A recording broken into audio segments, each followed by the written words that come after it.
Hey guys, this is Stef from Samayas and welcome to my channel.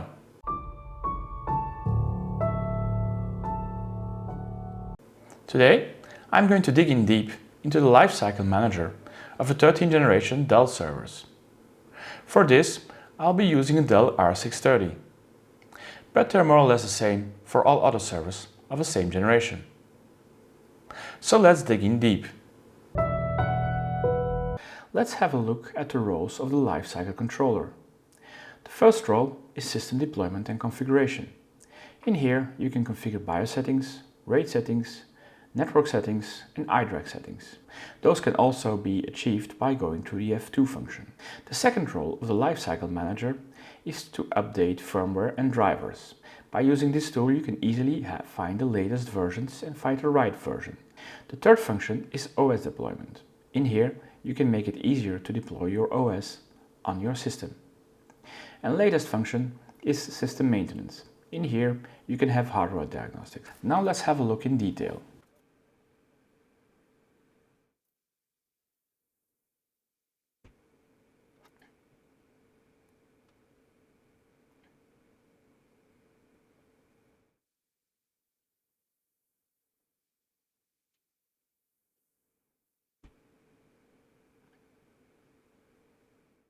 So as you can see, starting up the Lifecycle Controller roughly takes about 5 minutes. So what do we have here? First we have the get latest firmware, then we can configure iDRAC, we can configure RAID, and we can configure and deploy an OS. Let's first look at the log.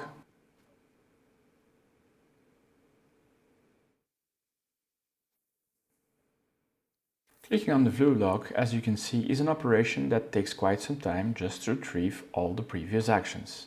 And in here you can see everything that happened over the last few days. In here you can see all the actions that happened over the last few days or even previous years. You can also export the log to a USB drive or to a network drive, and you can write a note yourself if needed. Is a firmware upgrade.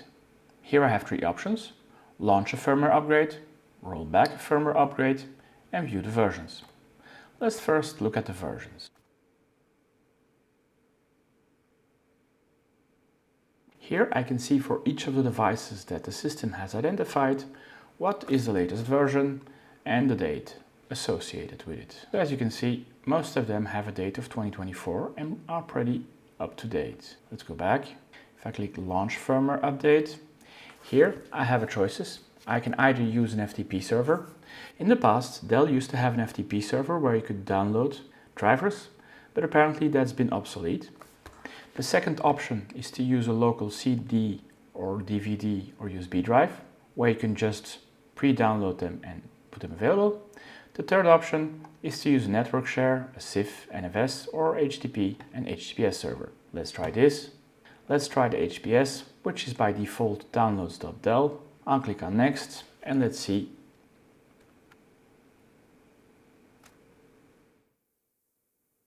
So we get a warning about the HTTPS certificate. We continue.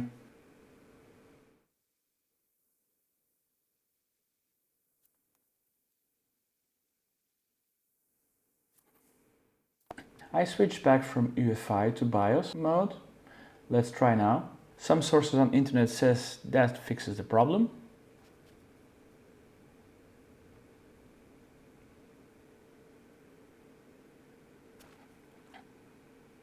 So this Lifecycle Controller to upgrade firmwares for my Dell R630 does not work. When browsing through the internet, there are lots of issues apparently with the R630 and the X70 network card which is inside. In the past, I did not upgrade my firmwares through the Lifecycle Manager, but through the iDRAC. Now let's have a look at the Dell R930 and see if the Lifecycle Controller firmware upgrade here works. Let's try the same operation.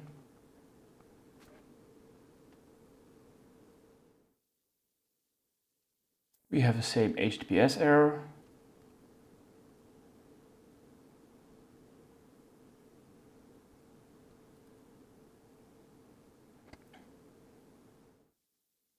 And here it seems to work. Although, what do we see?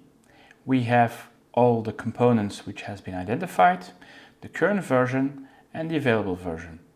and this server is already quite up to date, so none of those are really upgradable since they are on the latest version, which is good. In case you would want to upgrade, you just flag, you click apply, and it will try to upgrade it. So indeed it seems to be an issue with the Dell R630 and the network card. So let's cancel this. Next step is hardware configuration. What can we do here? What can we do here? We can configure LCD security panel. Again, it's the same options we saw on iDRAC. We can let view and modify, view only, or disable. We have again the iDRAC settings, which are the same we've already seen in the system BIOS, so I won't go over to them.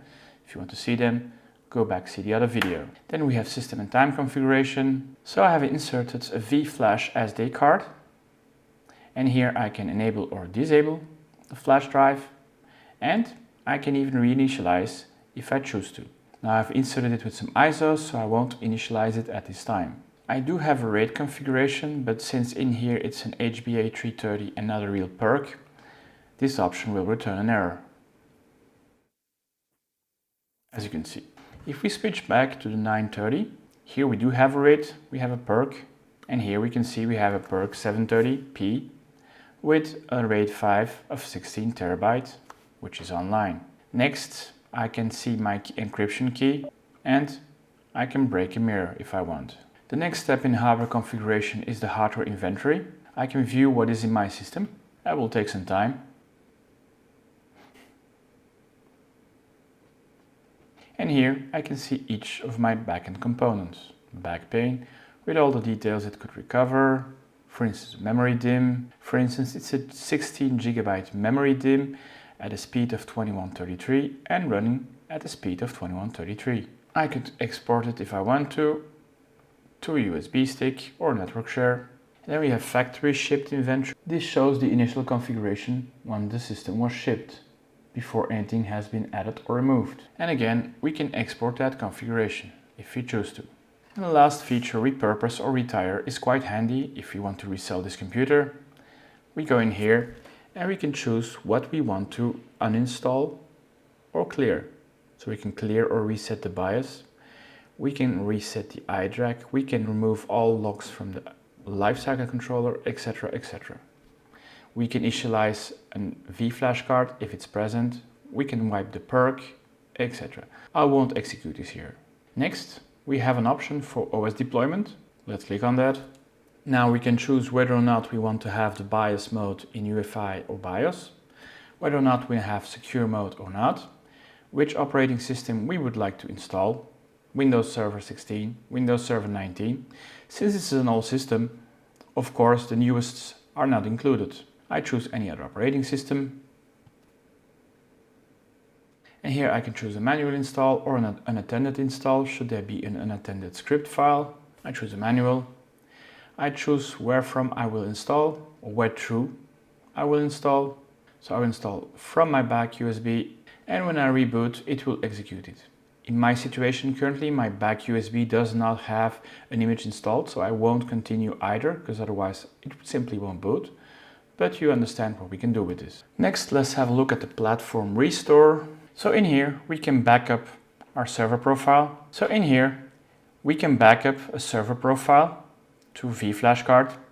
We can export it to a USB or V-Flash drive. And later on, we can import it again in another server, so we don't have to reconfigure each server manually. Next step is the hardware diagnostics. Let's run some hardware diagnostics on this system. It takes quite a lot of time.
Well, apparently my testing does return some errors. I will continue.